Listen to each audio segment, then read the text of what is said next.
그 이후에 법인을 설립하신 회사들이 많다 보니 특수관계인이냐 여부가 좀 중요하게 그렇죠. 따져봐야 될 것 같아요. 네. 증여세가 발생하지 않고요. 양도소득세도 없습니다. 좀 자포자기 하시는 경우가 있으세요. 의견이 각자 달랐다고 그렇죠. 합니다. 왜냐하면 경험이 없으셔서 그래요.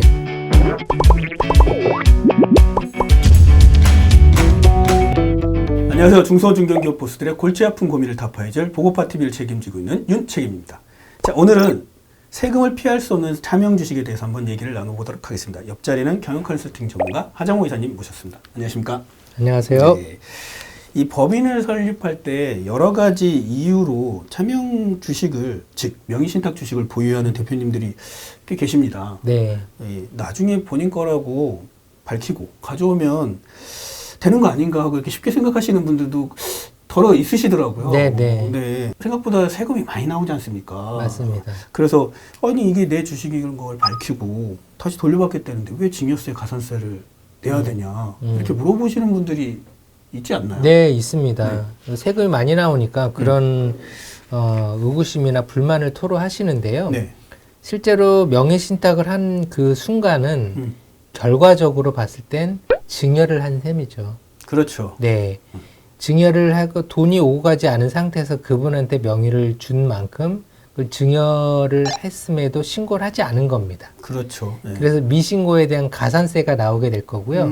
그렇게 미신고하지 않고 지금까지 계속 그걸 유지했음으로 인해서 불성실 가산세가 또 나오게 되는 겁니다. 그렇죠. 그래서 증여세와 각종 가산세가 나오는 거는 당연하다 이해를 하셔야 되는 거고요. 차명거래 금지법에 대한 내용을 굳이 얘기하지 않더라도 그렇죠. 그렇게 이해를 하시고 그 세금을 내셔야 되니 시간이 지날수록 굉장히 커집니다. 그 가산세가. 그러니까요. 네. 그럼 차명 주식임을 밝히는 것이 독이 되는 경우는 증자를 많이 하는 경우가 있으세요. 주고 나서 그 다음부터 계속 증자가 그렇습니다. 엄청 복잡해지네요. 한 서너 번 정도 증자한 회사가 있었는데요. 아, 증자하는 시기마다 그 당시에 시가를 계산해서 증여세를 매기게 됩니다. 차명 주식을 회수하기를 원하시는 분들 중에서도 증자가 있으셨다면 과연 그랬을 때 증여세와 가산세가 어떻게 되는지 여부를 따져야 되는데 굉장히 큰 회사를 제가 상담하면서 네. 증여세, 가산세 합쳤더니 약 82억 정도가 나오더라고요. 와. 그런 경우는 안 하는 만 못하겠죠. 네, 그래서 그건 독이 될 수 있는 상황이고 기업 가치가 그렇게 높아졌어요. 네. 뭐 당기순이익뿐만 아니라 미처분여금이 300억 정도가 넘었으니 네. 그런 경우는 차라리 다른 방법을 찾는 것이 더 맞다. 증자 여러 번 하고 기업 가치가 높아졌어. 찾아오기가 정말 이제 세금을 많이 내야 돼요. 그러면 포기해야 될까요? 아니죠. 여러 가지 방법이 있을 텐데 네. 제가 간단하게 한 4가지 정도로 일단 좀 말씀을 드려보면 회사가 오래된 회사가 있을 겁니다. 네. 그런 경우는 간소화 제도란 걸 활용해서 여전히 해보실 만하다. 이거는 진짜 어쩔 수 없이 발기인 때문에 하는 그렇죠. 경우죠. 그 요건이 많았어야 해서 네. 불가피하게 했었던 경우가 있어서 그걸 좀 해소하기 위한 제도로 간소화 제도를 만들었는데요. 2001년 7월 23일 이전에 설립된 법인, 그리고 두 번째는 네. 실명 전환한 그 시점이 중소기업인지, 그렇죠. 예, 조세특례제한법에 의해서, 그리고 실제 소유자와 명의 수탁자가 발기한 그 첫 법인을 설립할 때 그렇죠. 동일한 분이셨는지, 그렇죠. 그게 중요하죠. 네, 그게 중요하죠. 네. 그리고 실제 소유자에게 환원되는 상황일 때 이 맞아요. 4가지 요건을 좀 맞출 수 있다면 그리고 뭐 주식가액의 합계가 30억을 초과해도 요새 가능하게끔 됐는데 그걸 좀 맞출 수 있는 간소화 제도가 가장 용이하겠죠. 이건 4가지 조건이 다 충족이 다 모두가 충족되어야 합니다. 아니 그래서 이게 실제로 판단이 날 수도 있고 네. 안 날 수도 있잖아요. 그럼 인정될 때랑 불인정됐을 때 세금은 어떤 차이가 있을까요? 만약에 이제 그 유상거래인 경우에는 양도소득세하고 그리고 증권거래세 등의 세금을 내셔야 되고요. 현재 시점입니다. 무상거래인 경우는 증여세 등을 부과하게 되는 거죠. 네네. 인정되는 경우가 세금 안 낼 때가 있어요. 네. 그게 바로 그 명의신탁 한 이후로부터 15년 3개월의 시간이 흘렀을 때는 증여세 부과 제척 기간이 되는 거거든요. 대부분 2001년 7월이니까 대부분이 아니라 다 여기에 포함된다고 봐야겠네요. 뭐 간소화제도인 경우 그런 경우고. 그러니까요. 대부분은 만약에 그때 이후로 증자를 안 했다면 이미 제척 기간이 지났기 때문에 증여세 비과세가 되는 거고 네네. 만약에 뭐 그 위에 증자를 했다면 그때 당시로 다시 세금이 부과되겠네요. 맞습니다. 이걸 쓰시는 분들이 요즘 많으세요, 아직도? 요새는 그렇게 많지 않은 것 같아요. 이미 네. 많이 하신 네, 거죠? 많이 하신 것 같고요. 그리고 실제로는 그 이후에 법인을 설립하신 회사들이 많다 보니 이제는 이 요건을 맞아요. 맞추기가 어려운 거죠. 그 다음 만약에 이게 안 됐을 때는 어떤 방법으로 가는 건가요?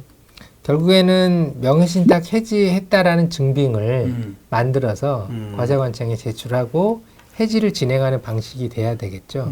이러려면 크게 4가지 요건을 좀 맞추셔야 될 것 같은데요. 아, 이것도요? 네. 네네. 첫 번째는 납입 근거가 있어야 됩니다.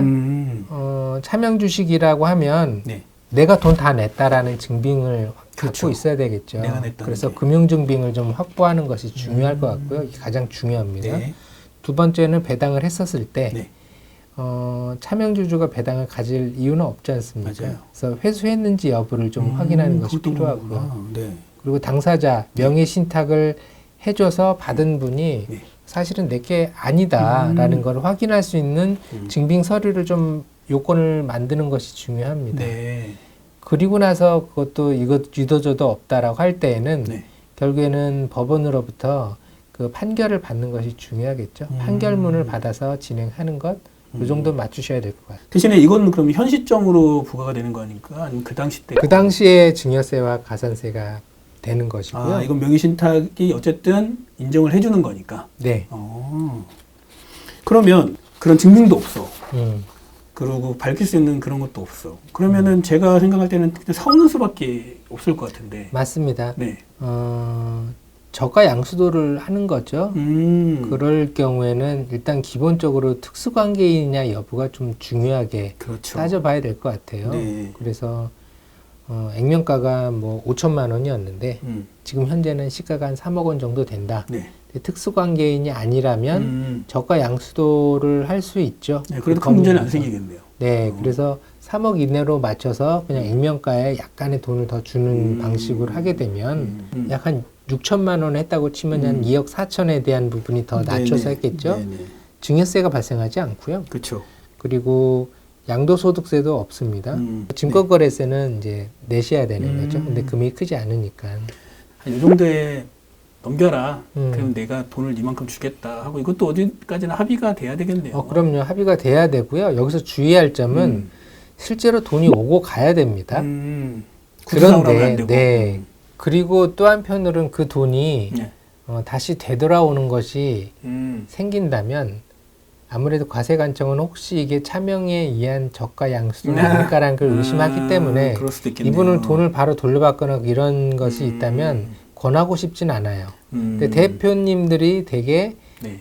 신고만 하고 돈도 주지 않는 경우 많이 있지만 지금 이걸 주목하고 있기 때문에 이 차명 주식 특히 올해 작년에는 회사 간에 네. 주주가 어떻게 변동됐는지를 굉장히 예의주시합니다. 그래서 따져보게 되는 거죠. 네. 그래서 더욱더 좀 주의가 필요하다라고 말씀드리고 싶어요. 나머지 부분은 이제 자사주 처리를 하거나 사내복지기금 얘기를 많이 하시고는 있는데요. 네. 과세관청 입장에서도 이 부분이 많아지고 있기 때문에 굉장히 주의를 좀 기울이고 있어요. 그래서 이 부분도 그냥 쉽게 생각할 건 아니고요. 전문가와 좀 상의를 하면서 이걸 적절한지 여부를 우리 회사의 여건에 맞춰서 네. 진행을 하셨으면 좋겠다. 무조건 하실 부분은 아니다라고 생각이 네네. 듭니다. 제가 볼 때는 그냥 좀 흔하게 많이 접근하는 게 약간 저가 양수도가 아닐까 싶습니다. 네, 네. 맞습니다. 그럼 이 저가 양수도 사례는 좀 있을까요? 저가 양수도를 아까 제가 주의할 점으로 돈이 가고 나서 그 후에 다시 돌아오게 되는 거나 돈이 실제로 가지 않는 데에서 문제가 발생을 하게 됩니다. 그런 경우가 많은가 봐요. 최근 들어서 그렇게 저가 양수도에서 과세관청에서 소명 자료에서 실제로 그 돈이 오고 갔는지 여부는 다 확인이 가능하거든요. 그렇죠. 그건 네, 그리고 돈을 줬는지 여부를 그 증빙을 소명하라고 합니다. 그래서 그런 부분들을 좀 주의 깊게 하는 것이 저는 맞다. 물론 다행히 그런 걸 물어보지 않는다면 네. 회사 가치가 크지 않고 다행이라지만 네. 이런 일들을 하는 데 있어서 그냥 요행만 바랄 수는 없잖아요. 그렇죠. 그래서 그 부분들에 대한 건 충분히 돈이 오고 갈 수 있는 여건을 만들어야 된다고 저는 생각이 네. 들었어요. 네네. 그래서 그 사례 하나 말씀을 드리면 네. 직원입니다. 직원. 차명 주식을 이제 늘 퇴사할 때마다 옮겨서 그게 넣는 상태인데 네. 이제 회사를 정리하는 과정에 있어요. 그러니까 그 차명주주가 없었으면 하는 거죠, 대표님이. 그렇죠. 그랬을 때 직원이면은 특수관계. 특수관계이기 맞아요. 때문에 임원이었다면 퇴사하고도 약 3년의 기간들을 맞아요. 가져야 되지만 맞아요. 직원은 퇴사하면 바로 이제 특수관계가 끝나기 때문에 그렇죠. 대표님과 여건이 가능한지 여부를 좀 따지게 했었고요. 음. 그래서 액면가 수준으로 낮춰서 저가 양수도 할 수 있지만 돈은 지급되어야 된다. 그렇죠. 그게 이제 몇 천만 원 정도는 됐었고요. 그래서 그거를 하는데 퇴사를 해서 특수관계인을 없앤 다음에 그래서 이제 저가 양수도 처리를 한 다음에 거기에 대해서 위로금, 뭐 퇴직금 여러 가지 형태로 돈을 좀 지급하는 방식을 네. 합의가 이루어졌습니다. 아. 네, 그래서 이제 처리가 된 거죠.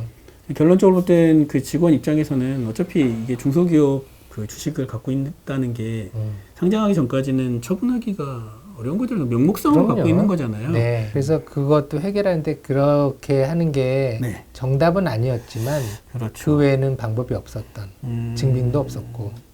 결론은 저가 양수인데 특수 관계가 생기면 여러 세금적으로 더 문제가 커지니까 네. 비특수 관계를 만들고 나서 네. 그다음에 저가 양수도를 한 거네요. 아무래도 저가 양수도는 특수관계인일 때는 제약도 많고 맞아요. 따져야 될 부분이 많다 보니 맞아요. 그걸 해소하는 것이 참 중요하다고 생각이 들었습니다. 그러면 여기서 한번 되짚어보고 싶은 게 이제 1인 법인 설립이 가능하게 된 게 꽤 오래됐지 않습니까? 그렇죠. 근데 여전히 차병 주식을 가진 회사가 많이 있습니까? 아까 간소화제도 이후에 설립되는 회사 중에서는 법무사로부터 잘못된 정보를 듣고 그렇게 하는 경우도 있고요. 당사자가 결국에는 주주로 참여할 수 없는 경우는 불가피하게 신용불량자라든지 신용불량자로 하는 경우도 있고 여전히 뭐 과반 지분을 갖고 있으면 안 된다 싶어서 직원들을 차명으로 쓰시는 경우도 많습니다. 네. 제가 볼 땐 생각보다 많아서 좀 놀랐는데요. 그런 사례가 많은데 지식과 정보 그리고 이해 정도는 상당히 부족하다. 그래서 그걸 해소하는 것은 조금 더 주의를 기울이시고 네. 공부도 많이 좀 하셨으면 좋겠다는 생각이 듭니다.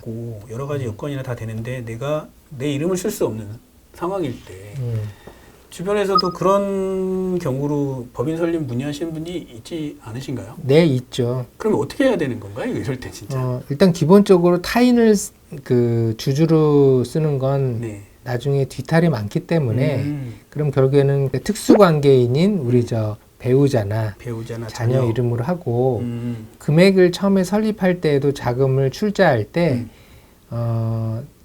그 당사자가 하게끔 만드는 것이 좀 중요할 것 같아요. 실제 주주로서 만들어 주는 거죠. 가족을. 아예? 네. 그렇게 시작을 하시라고 저는 권해드리고 있어요. 네. 회사가 커졌을 때가 문제가 되는 거거든요. 그래서 커졌을 때 남인 경우, 심지어는 뭐 형제나 네. 친척인 경우도 회수해 오고 싶어 하세요. 그렇죠. 그것 어렵잖아요. 그렇죠. 그래서 회수하지 않아도 되는 우리 가족들 위주로 하는 거를 저는 개인적으로 권해드리고 있습니다. 결론은 이게 대표가 나설 수 없고 차명을 써야 되는 상황이면 방법은 없는 거네요. 그렇죠. 엄밀히 따지면. 네, 그렇습니다. 그럼 이제 차선책을 따져봐야 되는 그러니까 거죠. 결국은 차선책으로는 그래도 가족. 음, 그렇다고 해서 그 가족을 내세운다고 해서 그 가족 거를 뭐 가져온다거나 차명으로 쓰는 게 아니라 가족으로 그냥 법인을 만드는 거라고 생각하면 되겠네요. 네, 맞습니다. 정확한 표현이네요. 네. 그러면 이 차명 주식이 있는 대표님들한테 한 말씀 해주신다면.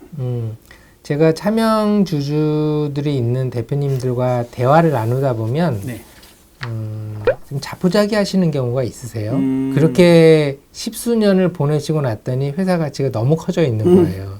그래서 이제 지금 이 방송을 듣는 분들은 가급적이면 빠른 시일 안에 차명 주식을 회수할 수 있는 방법을 찾으시는 게 좋고요.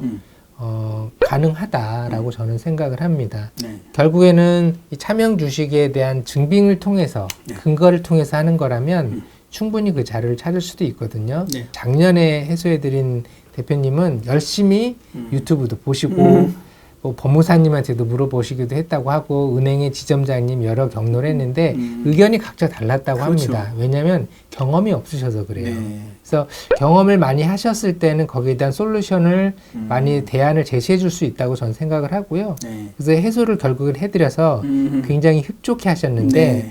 전혀 불가능하지는 않다는 걸 전제로 해서 좀 풀어보셨으면 좋겠다 네. 생각이 듭니다. 네. 현재 차명 주식을 보유하고 계신다면 하루라도 빨리 해결하는 게 바람직할 것 같고 아까 이사님이 말씀하셨듯이 혼자 고민하지 말고 전문가의 도움을 받아서 좀 상담을 받아보면 어떻게든 전략적으로 차명 주식을 해소할 수 있는 방법은 있으니까 네. 꼭 도움을 받아봤으면 좋겠습니다. 네. 공부 많이 하시고 여러 사람의 의견도 좀 들어보시고 아, 경험이 충분히 있겠다라고 해결되시는 분과 상담을 나누시는 걸 꼭 권해드립니다. 자, 오늘 내용 이것으로 마치고요. 다음 시간엔 더 유익한 정보로 찾아뵙도록 하겠습니다. 감사합니다.